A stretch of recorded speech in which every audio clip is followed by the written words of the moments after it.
Michael Smith has 25 points to start the show. If you want to know why, go on YouTube right now and look at the His and Her spoof of Coming to America. Well done, Michael Smith. We got Pablo, we got Bo, we got Kalisha, the young man's edition of Around the Horn. Today, True Warriors. Yeah. Royal Rumble. Take it down. And also things that were probably better left unsaid. Mr. Evan Turner. What are you doing even talking? I'm Evan Turner. What is Evan Turner even saying there? First, did anybody think he was going to miss the first one? Anyway, yeah. Then the Pelicans don't foul on the rebound, and that killed them. The catch and shoot where Curry's eyes were closed. Of course it goes in. Of course the fans reacted that way. And of course the Warriors complete the comeback, the third biggest ever in NBA playoff history all time. Tim, what does a win like that do? And I mean, this was a 1 seed versus an 8 seed in Game 3 of the first round of the playoffs. What does it do for the Warriors? Well, I think it does do something significant. And not that they have to win a road game in the playoffs. As long as they're perfect at home, which they almost were during the regular season, they don't really need to bother. But say something goes wrong in one home game, they need to win on the road. They need to show they can handle some adversity. There are still people that don't believe in this 67-win team. There were people that thought the Spurs would be better in the playoffs. A lot of people think LeBron and the Cavaliers will. When you come back from 20 in the fourth quarter, and you do it the way, I know it's an 8 seed, but Anthony Davis and those guys, up till that point, were playing a hell of a game. That's an impressive comeback. That's Bomani Jones? Well, in a faint sort of way, it solidifies their dominance. And I only say faint because they put up numbers in the regular season that are up there with some of the greatest teams of all time, like the 1972 Lakers, for example. But they were down 20 points going into the fourth quarter, and it never felt like the game was over as a viewer, and apparently it never felt like the game was over for them as players. And it went, and it went, and it went. And look, they didn't win this game because they just started making a bunch of shots. They won this game because they started rebounding a bunch of shots. You had that crucial stretch where they had 7 offensive rebounds, where the Pelicans had 2 total rebounds while it was there. So, yes, it is good for the Warriors because this is what good teams do. It also helped that the Pelicans, I've never seen a team choke so effortlessly. You think there was a little bit of a choke from the Pelicans there? I mean, you got a foul there on the rebound. There's nothing you can do. Put them on the free throw line. It doesn't matter. It's that they're up 3 at that point, Pablo. Yeah, no, there are 3 different opportunities, 3 different people who could have had responsibility for fouling Curry on that shot. Pondexter was one, Anthony Davis. Those guys could have done something, and that's why I think the upshot for the Warriors is you're very thankful that they did not do that, but also you do recognize that it's more than just Steph Curry raining those threes, as Bo was alluding to before. You would look at this box score and say, oh my gosh, Steph Curry shot 18 threes, attempted 18 threes, the most in the NBA playoff history. But at the same time, 16 points on 10 offensive rebounds in the fourth quarter. It was the effort from a guy like Mo Spates, right? These grinders. It's a cliche to allude to those guys, but that's how they ended up getting all those opportunities. Let me ask you this, Pablo. Michael, you can answer this as well. But do you feel after watching a win like this is more about a team of destiny or more a team that got lucky yesterday to beat the 8 seed? I think it's probably a little bit of both. Mike Smith, how about you? Well, I was already one of the many people who thought that the Warriors would ultimately win the NBA championship this season. But Monty already alluded to just how good they've been all year. But this is one of those games where I think they'll end up looking back once they hoist the Larry O'Brien trophy, looking back at it as a defining moment. Just look at this series for a second, the 3 games. This is a team that, blew people out by many fourth quarters. They went into the fourth quarter this year, winning by an average of like 10 points per game, one of the highest marks in history. So Steph Curry, I think, sat out 16 fourth quarters. In the fourth quarter of game 1, they had to deal with the Pelicans rally. They had another tough game 2, and then you come back in game 3. There's something to be said for this kind of experience because the next time you experience adversity deeper into the postseason, you can always look back as a group and say, hey guys, we've been here before. We know how to handle it. But Michael, you just talked about how close this series was. Could have gone one way in game 2 at some point. They very easily could have lost yesterday, but now it's 3-0, and of course you're calling this series over, right?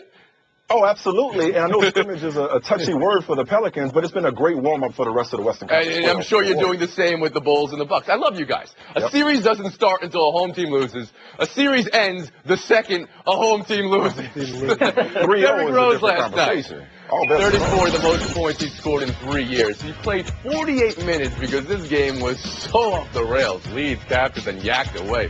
Bo, how far do you think these Bulls can go with that version of Rose? Look, if you've got a dynamic Derrick Rose, a Derrick Rose that can do things when everything else breaks down, then you've got a team that can at least win the Eastern Conference. Because what they put around him is a lot of really, really good players, but none of them being that dynamic. The reason they needed him back is because he's the guy that when the playoffs get late and everybody knows your plays, he's the one that can bring it down. But you realize what you said, Bo, a team that could win the Eastern Conference, but we already know the road they have to go through, and that's through Cleveland if Cleveland gets through Boston. Right. Right, if they go through Cleveland, but look at the starting five that they've got out there and look at who the guys are that Cleveland has on their team. Cleveland's good, but the guys they're bringing off the bench aren't spectacular. The guys that Chicago have starting, they got guys with championship experience. Are you going to say right now size. Chicago could beat Cleveland in the second round? Yeah, if Derrick Rose plays like this, yes, they can beat Cleveland. Pablo, how about you? Absolutely. I do not think they can beat Cleveland. I do not think this Bulls team, as constituted, even with this version of Derrick Rose, can beat the LeBron James we're going to see when he's finally being tested by a team other than the Boston Celtics. I would also say 48 minutes from Derrick Rose is the most he's played since he won the MVP in 2010-2011. This has a whiff of the unsustainable, especially when Tom Thibodeau is your coach. How many times are you going to play Derrick Rose as many minutes as humanly possible, literally, humanly possible on those legs? It seems like you need to rest. Yesterday was double point. overtime, of course. That's a little bit of an outlier. Was it Michael? How about you on these Bulls? Pablo, I don't know how you can say with so much conviction that they can't beat the Cleveland Cavaliers. Look, Cleveland is good, but we all know that group has 3 games of playoff experience as an entire team, okay? Kyrie Irving and Kevin Love just got introduced to the playoffs. You're talking about a Bulls team that's been through a lot of battles over the years. They got so many guys, as opposed to some previous Chicago teams, they got so many guys that can hurt you. Jimmy Butler's a star. We know what Paul Gasol can do. He's had a resurgent year. Joakim Noah's getting healthy. That's a really good team. In the second round, how's Cleveland with their suspect defense going to shut down all those? You with Bo here? You're going to take Chicago over Cleveland? I gotta rethink it. I had Cleveland going, but after seeing 48 minutes in MVP, where do you come down on rethink this? it. I don't think the Bulls will beat Cleveland. I do think the Bulls can beat Cleveland. That's an important distinction right there. All right. And I think when you have Derrick Rose playing like he did last night, that begins making you think he can outplay Kyrie Irving, and that gives them a chance. To Pablo's point that's not a sustainable thing for Rose. Kalisho, where do you come down on that? It may not be. It may not be over 7 games. That's why I think Cleveland will win, but I think Chicago has a 40% chance. They're about to get a week. You realize Kalisho just took everybody's argument, both Jones and Smith, and then Pablo Nice on both sides of the argument there. But he threw a Nice statistic ball out. on this one. He threw a statistic out. Okay, baseball now. And the Kansas City Royals going full heel. Roy Howard with Chiefs. As you witnessed for no doubt the 100th time, the words coming out of the mouth of your Dino the Mouth Ventura. And then the brawl where Marge's hair starred and where Kane looked like Cornholio for a little bit. Answer this, Pablo. This has been a week-long descent to the dark side for the Royals. The Royals have 36% of baseball's ejections this season. What is going on with them? Well, with the 36%, I mean, if it's 36% after 162 games, that is a mind-blowing number. I'm willing to say that maybe there's some amount of small sample size here. But clearly, they are winning. They're atop the AL with the best record while being chippy, as they say, while stirring up fights, as they say. This is kind of the MO of Ned Yost. I would say that Samardzija here, though, Jeff Samardzija was the guy escalating this. And if you're going to blame a Ventura, if any Ventura is responsible here, blame Robin Ventura, the manager, for making it seem so much fun to fight the Chicago White Sox. Remember him and Dolan Ryan? That's the memory that flashed through my mind. That baseball, bro. Okay, I didn't see that one going there. But you're saying this is on Samardzija, not on Ventura? Not on Ventura for what he said, going to first base there? Michael, how about you? No, if you want to talk about managers, talk about Ned Yost, who should have sat Ventura down and had a conversation with him a long time ago. It can't be everybody else's fault all the time. It can't be the A's fault. Well, they picking on us. The Angels picking on us. Oh, it's Mike Trout. And now it's the White Sox. I know they got history going back to last year when Samardzija was in Oakland, but I'm sorry. At a certain point, this becomes diminishing returns if you're the Royals. God forbid somebody actually gets hurt in these situations. Us against the world is supposed to be a figure of speech. They literally want to fight everybody in the world. Dial it down a bit. Tim Kalisho, what's going on with the Royals here?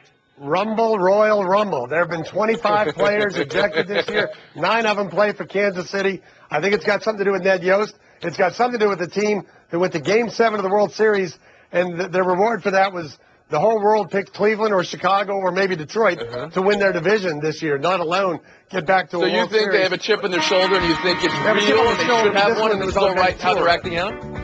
I think it's okay, but this one was on Ventura. Well, Monty Jones, bring us home.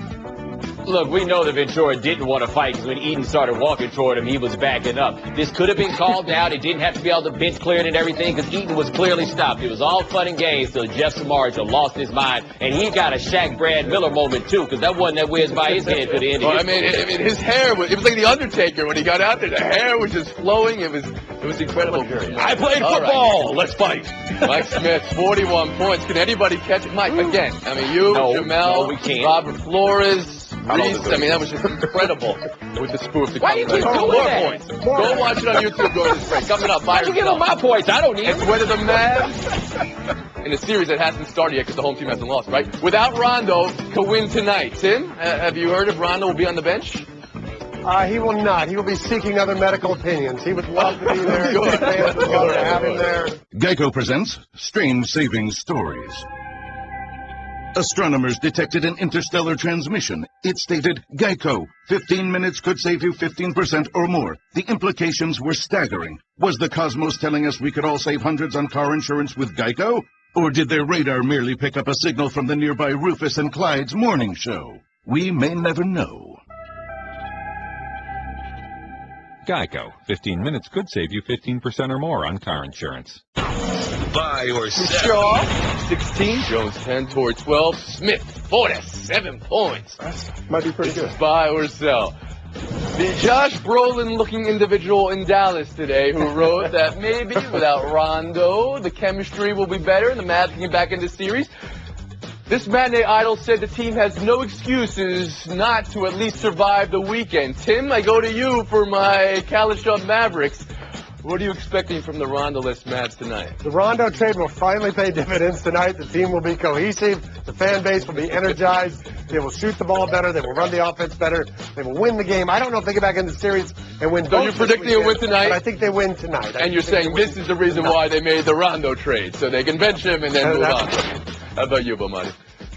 Well, I think they will get one win, and I think they will be better without Rondo. Look, they were the best offensive team in the league before he got in there and messed everything up. However, a certain columnist from the Dallas Morning News told me on my radio show, The Right Time on ESPN Radio, that it was all good with the team. Rondo was just playing cards with the guys on the way back after doing all that quitting. Good information. I wish somebody in Plasma One may have said that. How did you get scooped by Bomani Jones with your own information, Kalish? Pablo? Are we all promoting things today? I should have brought something. Look, the fact that the Rondo storyline is the most interesting storyline in the playoffs is obscuring another reality, which is that the Houston Rockets are just a better team. Yes, they were a great offensive team before Rondo, but even without him, as weird as it is to say, and they may be better, I think the Rockets are just a superior team. Josh Smith. So Rockets win tonight. Rockets win the series. Okay, Michael, how about you? Yeah, Mark Cuban said before the series that the Rockets were not a very good team. He's eating those words slowly but surely, and not to mention regretting the Rondo trade. Look, there are plus 13 with him off the floor in the series, a minus 36 in the 37 minutes that he's played in the series. We know the numbers. Who wins tonight, Michael? Houston wins. They still can't stop Josh Smith and Dwight looking like they're the Atlanta Celtics. Buy or sell 2. Quotes, to be dead honest, I see absolutely zero value in him being away from here. Zero value for him. There's no value for him not to be here with his teammates. Then, quote, Bo, buy or sell John Elway's disappointment on Demaryius Thomas's absence from voluntary team workouts. Well, I got to sell it. John Elway just sounds like a general manager right there. He knows the deal. You franchise Demaryius Thomas. He wants a long-term deal. He's not going to come, and he's not signed that tender yet. He's certainly not going to come and take the chance of being injured until he absolutely has to.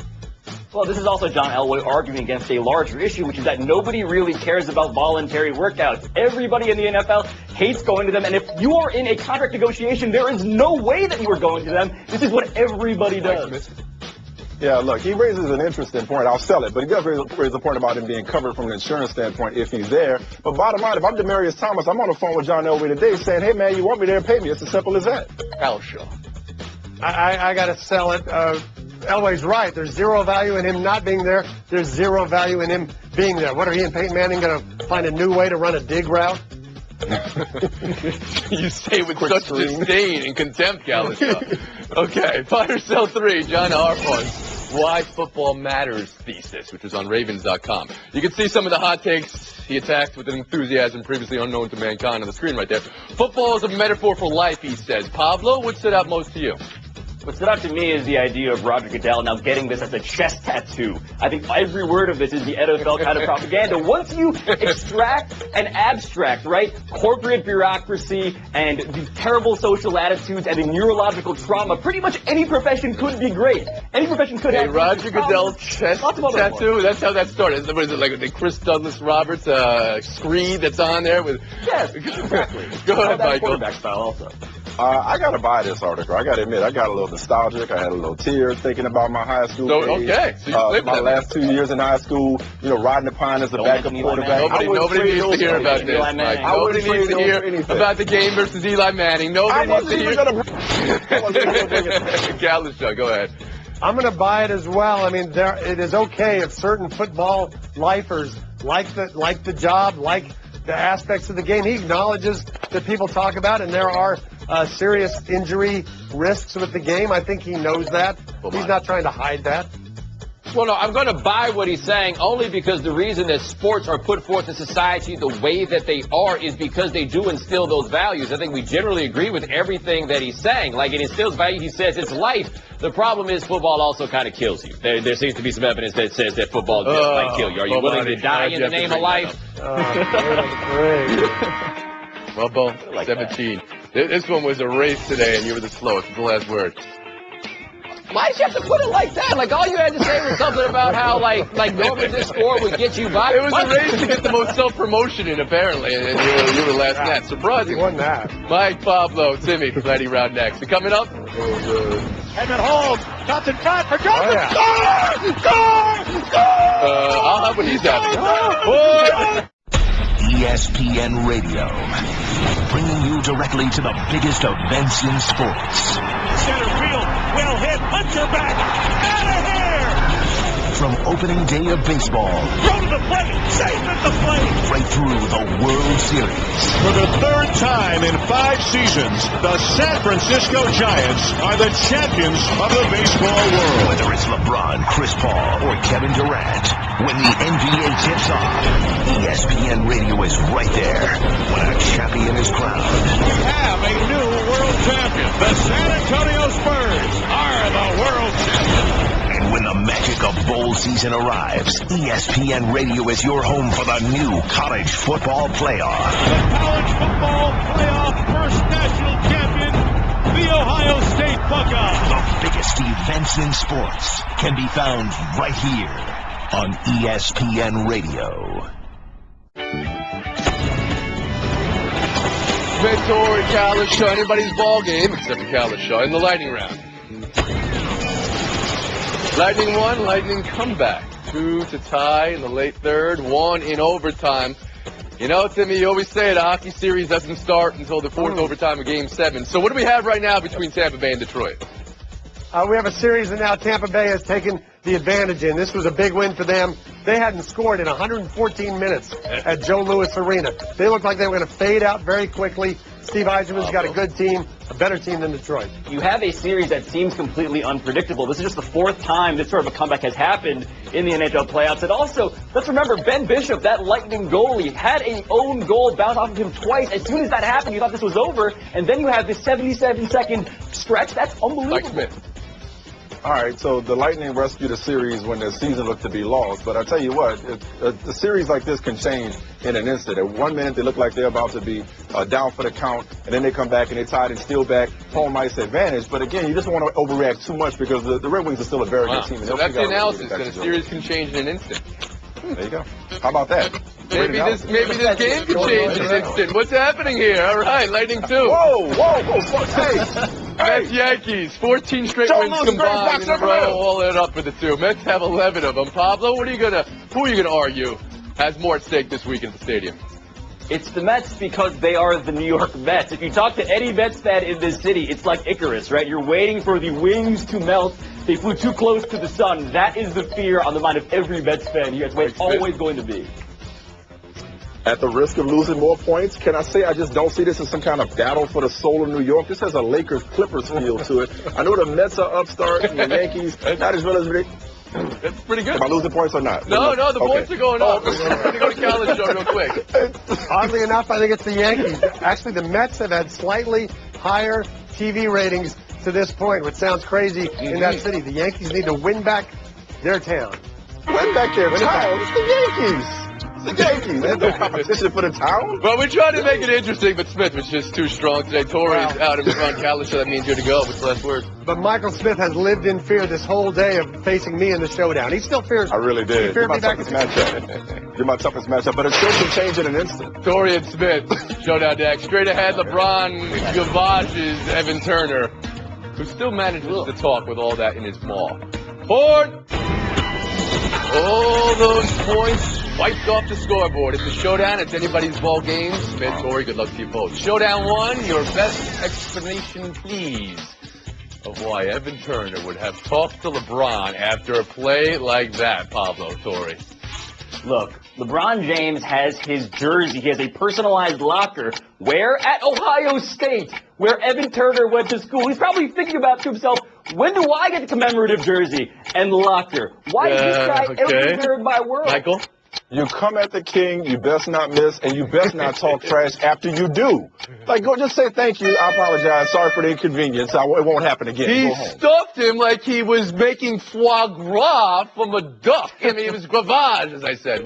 Point You to tried. Smith. 2 of them. You We'll tried. move on. This is going to be a 3-point answer here, though. So anybody's ballgame. Showdown 2. An explanation, please, of what Gronk was thinking, saying maybe the president was wasted after the president joked about jokes going flat and stories being blown out of proportion. Michael Smith.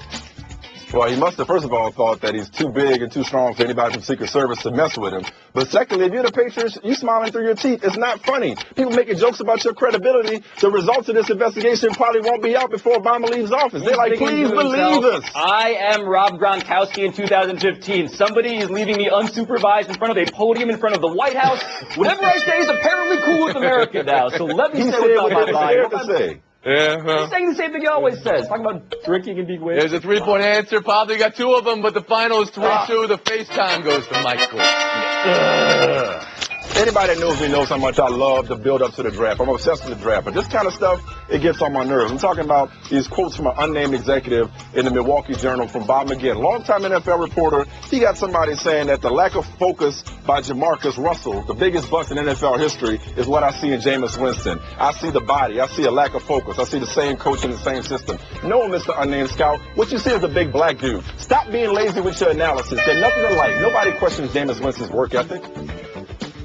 Boom! Wow, that's how you end the show, Michael Smith. All right, I guess we're doing that. Timmy, Can I get in on that too? feel free to get in on that, Pablo. And I'm on the draft. 71.5. Two of baseball's best go head-to-head in interleague action when the Tigers head to St. Louis to face the Cardinals. The pregame at 7 Eastern, first pitch at 8, Sunday on ESPN and ESPN Radio.